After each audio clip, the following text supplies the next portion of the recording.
Media बंधुओं, जैसा कि ये सर्वविदित है कि व्यापक देश व जनहित की कड़वी हकीकत के बारे में देश व दुनिया को जागृत करके लोकतंत्र एवं संविधान को मजबूती प्रदान करने की बजाय इन दिनों आर्टिफिशियल इंटेलिजेंस अर्थात एआई को सफलता की कुंजी बताने की स्वार्थी चर्चाओं के बीच अब मीडिया जगत में भी किसी न किसी बहाने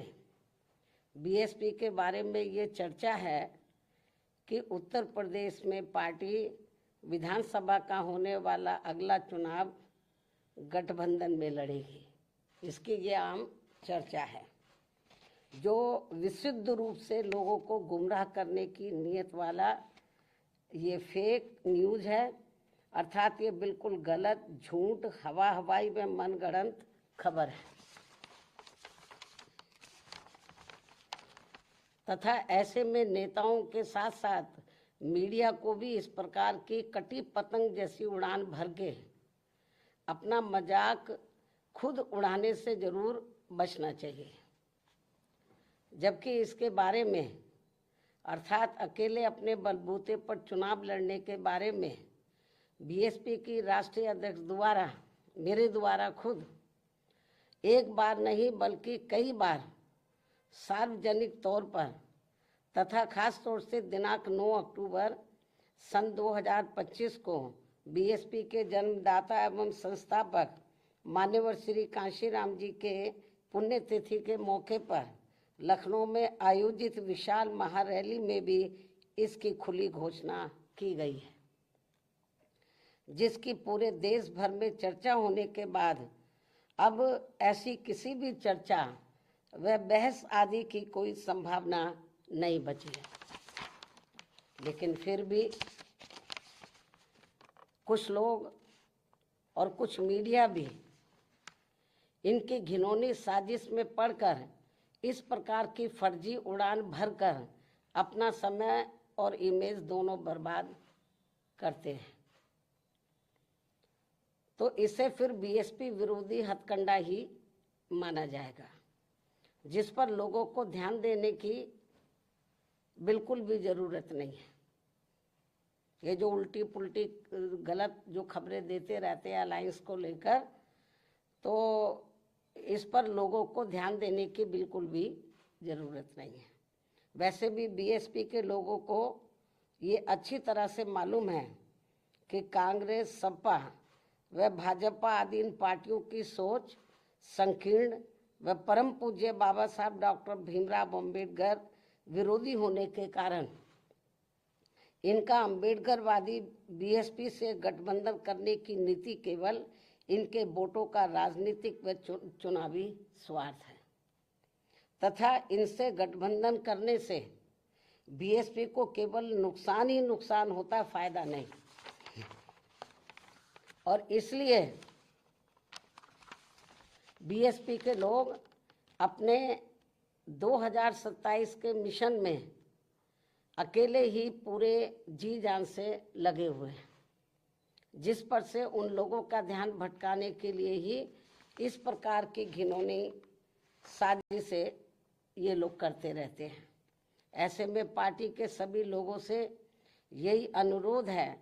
कि वे ऐसी अनर्गल व मनगढ़ंत बातों पर कतई भी ध्यान ना दें और वे हाथी की मस्त चाल चलते रहें तथा सन 2007 की तरह अकेले ही ये चुनाव लड़कर फिर से बीएसपी की पूर्ण बहुमत की अपनी सरकार जरूर बनाए। इसी प्रकार बीएसपी की राष्ट्रीय अध्यक्ष होने के साथ साथ विशेषकर सुरक्षा खतरों के मद्देनजर दिल्ली में पहले की तरह का टाइप 8 का नया बंगला काफी लंबे समय के बाद अभी हाल ही में अलॉट होने के बारे में भी जो गलत व गुमराह करने वाली बीएसपी को नुकसान पहुंचाने की बातें षड्यंत्र के तहत प्रचारित की जा रही है, उससे भी लोगों को अति सावधान रहने की जरूरत है। जबकि वर्तमान सरकार ने भी, यानी कि वर्तमान जो केंद्र में बीजेपी की सरकार है, जबकि वर्तमान सरकार ने भी टाइप 8 का बंगला मेरी सुरक्षा के हिसाब से अब सही अलॉट करने से पहले कई और भी बंगले अलॉट कर दिए थे जो सुरक्षा कारणों से नहीं लिया है, और यदि लिया भी था तो उसे कुछ ही समय के बाद ही छोड़ भी दिया था। तब फिर अंत में अब मुझे टाइप 8 का सही बंगला अलॉट किया गया है, जिसे मैंने स्वीकार भी कर लिया है। जिसको लेकर भी अब किस्म किस्म की गलत बातें प्रचारित की जा रही हैं, क्योंकि इस मामले में ये बात भी सर्वविदित है कि सपा सरकार के चलते व इनके मुखिया के इशारे पर ही दिनांक 2 जून सन 1995 की लखनऊ स्टेट गेस्ट हाउस कांड में मुझ पर जानलेवा हमला होने के बाद अगले दिन दिनांक 3 जून 1995 को बीएसपी के नेतृत्व में यूपी में बनी पहली सरकार के समय से ही सुरक्षा कारणों से मुझे विशेष उच्च सुरक्षा तत्कालीन भारत सरकार द्वारा दी गई थी, तथा वह सुरक्षा खतरा कम होने की बजाय अब और भी बढ़ जाने के साथ साथ बीएसपी की राष्ट्रीय अध्यक्ष व पूर्व मुख्यमंत्री होने के नाते फिर दिल्ली में टाइप 8 का बंगला पूर्व में दिए गए 3 त्यागराज मार्ग के टाइप 8 के बदले में मिला है जी।